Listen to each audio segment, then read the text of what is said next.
Yo recuerdo a Paco, tu antecesor como vicario de la parroquia de Santana, que a lo mejor nos está viendo ahora desde IBI. Pues bueno, Paco, antes de ingresar al seminario, bueno, su carrera y su trabajo ha sido ingeniero de caminos y carreteras. Bueno, y ha ejercido durante un tiempo esa carrera, pues en fin, era un chico triunfador en ese sentido, ¿no? Y en un momento determinado, pues dijo, lo mío no es esto. Le dijeron loco, le dijeron que, bueno, que, no sé, disparates, ¿no? Dejó todo eso, su carrera, su trabajo, su capacidad, y que estaba ganando su buen dinerito, y se fue al seminario, y hoy es sacerdote. Es decir, ¿se puede entender eso sin una experiencia de fe? Ya me has dicho que no. Y yo te diría, hay una relación entre la crisis de fe actual del gran público, del gran pueblo de Dios, de la sociedad en la que vivimos, la sociedad opulenta ahora de Europa, con la crisis de vida consagrada. Es decir, decimos, faltan sacerdotes, decimos, hay pocos religiosos, nos faltan misioneros, nos damos cuenta que falta, bueno, hasta buenos matrimonios, ¿no? Esta falta de apóstoles, de consagrados, ¿no tendrá que ver con que lo que falta es experiencia de fe y por eso uno no valora este camino y esta opción en la vida? Claro que sí, precisamente porque hemos ido reemplazando valores, hemos ido reemplazando el sentido mismo de la existencia del hombre por cosas, pues, que pueden parecer que están más a nuestro alcance. Entonces, al haber ese hueco, ese vacío, esa crisis de fe, pues la gente no va a comprender por qué es importante o por qué alguien puede dar un paso más allá. Ahora hablaba de la experiencia de Paco y pensaba un poco en también lo que a mí me sucedió, aunque yo hice una primera experiencia cuando terminé el colegio, después de 3 años lo dejo y me voy porque simplemente pensé que no era para mí y que no valía la pena. Y después de 8 años yo hago una evaluación de mi vida y digo, estoy bien, no me falta materialmente nada, me siento realizado humanamente, pero había algo que quedaba todavía sin completarse. Y simplemente porque Dios tiene muchas maneras de llamar, y yo me atrevo a decir que porque Dios hace las cosas como le da la gana, pues simplemente un día me propone, o a través de una persona, pues hacer un segundo intento. Y entonces desde allí yo empiezo a evaluar que realmente, aunque yo estaba bien, no era feliz del todo. Que me faltaba algo.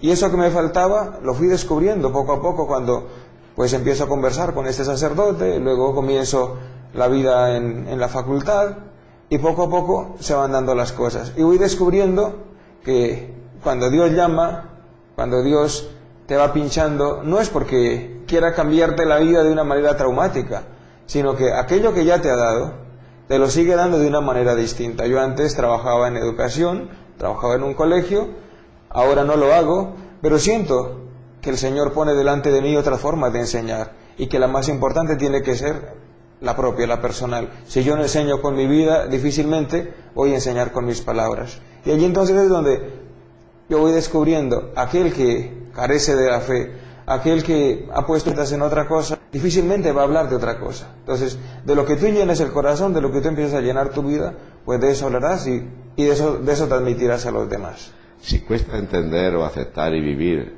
hoy la vida consagrada, una vida de especial consagración, donde uno pone a Dios en el centro de su vida, renunciando a otras cuestiones. No estoy hablando en este momento de la vida matrimonial, que es una vida de consagración, pero en una vocación concreta, que es la familia, que es el esposo o la esposa y son los hijos. Esta consagración le exige dedicarse totalmente a su mujer o a su marido y a sus hijos, etc. Digo, pero si cuesta entender la vida del sacerdote como especial consagración, la vida del misionero, del religioso o del monje, si además estas personas, en este caso como tú y yo, vivimos la vida virginal, es decir, el celibato, en este caso, en nuestro caso, o un religioso, o un misionero, o una monja, vive pues la castidad en el sentido pleno, es decir, no tiene el ejercicio de la sexualidad, es consagrado, consagrada y es virgen, es decir, es un desprecio a la sexualidad. ¿No estamos diciendo todavía más que es más difícil que la sociedad entienda esta opción de vida? Claro, la gente no lo entiende porque en la actualidad hay una equivocación a la hora de valorar la sexualidad, y es que tenemos que ir a un concepto más amplio, que es la afectividad. La sexualidad, como la parte genital, es solo es una mínima expresión de lo que es la vida afectiva del hombre. La vida afectiva pues parte precisamente de esa posibilidad de amar y de ser amado. Y amar y ser amado pues lo encontramos en la vida en diferentes formas. Tú amas y te sientes amado cuando ayudas a los demás, cuando puedes ver que gracias a algo, aunque sea pequeño, que tú haces, los demás pueden seguir hacia adelante. Tú experimentas también la afectividad cuando tienes un grupo de amigos con los que compartes, con los que ríes, con los que lloras. Tú experimentas la afectividad también cuando incluso en esos momentos de soledad te encuentras con Dios y te sientes amado por Dios. Y entonces ya el chip, digámoslo así, empieza a cambiar. Desafortunadamente, para muchos, la afectividad solo vale si tiene un componente sexual, un componente de genitalidad. De lo contrario, no. Y nos equivocamos. ¿Por qué? Porque en la vida del ser humano no se mantiene o no permanece todo el tiempo con relaciones sexuales. El sexo no es una cosa que ocupe la vida, las 24 horas de un ser humano. Entonces, ahí es donde tenemos que pensar, ¿qué cosas puedo hacer yo también durante las 24 horas para mostrar amor, para sentirme amado, para ayudar a los demás? Que no solamente es el sexo. Entonces, allí vamos encontrando ya que si la afectividad se puede descubrir en su plenitud, en su totalidad, esto pasa a un segundo plano. Cuando he celebrado más de una boda, sobre todo de oro, pero también de plata, hay alguna tentación, a veces, o se explicita un poco jocosamente, preguntándole al matrimonio que celebra su boda, su aniversario, pero de verdad, después de 25, 50 años, de verdad, ¿sois felices? Es decir, para muchas personas ya es un milagro el que a los 50 años de matrimonio estén juntos todavía, dicen algunos. Y encima, ¿de verdad sois felices? Esa pregunta te la hago yo a ti. Así, si ahora que no nos oye nadie, y poniéndote yo al lado de tu oído, Ever, de verdad de la buena, ser de Dios, es decir, consagrarse a Dios, en este caso ser sacerdote, ¿de verdad hace feliz? ¿O no es un tópico, un camelo? No, para mí es lo que tú acabas de decir, es una oportunidad de encontrar esa felicidad. ¿Por qué? Porque tú te estás entregando, porque tú estás experimentando también ese encuentro personal con el Señor. Es un camino de felicidad porque al mismo tiempo pues vas perfeccionándote e intentando corregir tus fallos, intentando pues cambiar aquellas cosas que pueden ser tus defectos, pero incluso valiéndote a veces de tus defectos. Yo el otro día contaba en una de las homilías la historia de un cántaro que tenía un roto y por allí se escapaba el agua y el cántaro estaba preocupado de que a lo mejor le iban a tirar porque ya no valía.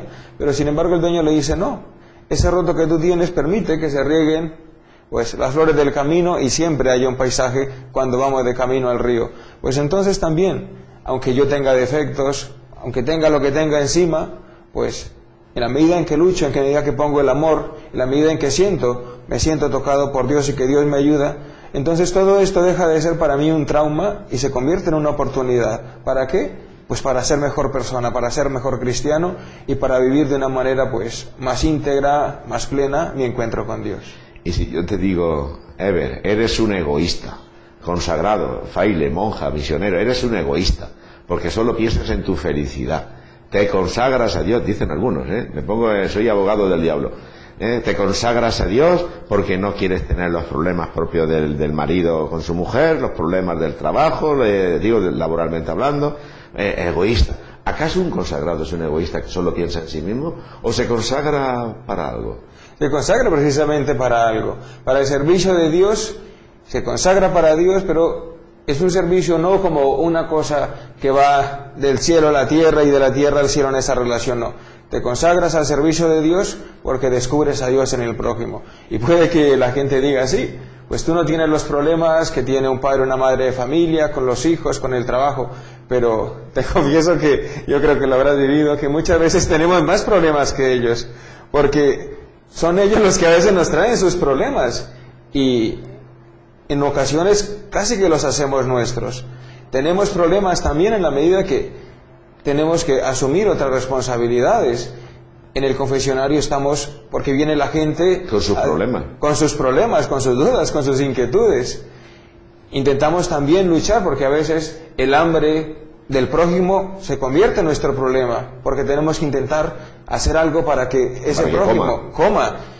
Y así nos vamos a encontrar que el que se consagra, el religioso, el monje, el sacerdote, no es porque evade los problemas, sino precisamente porque dice: Señor, yo quiero ofrecerte mis manos para que tú llegues allí donde posiblemente pues otras personas no van a llegar.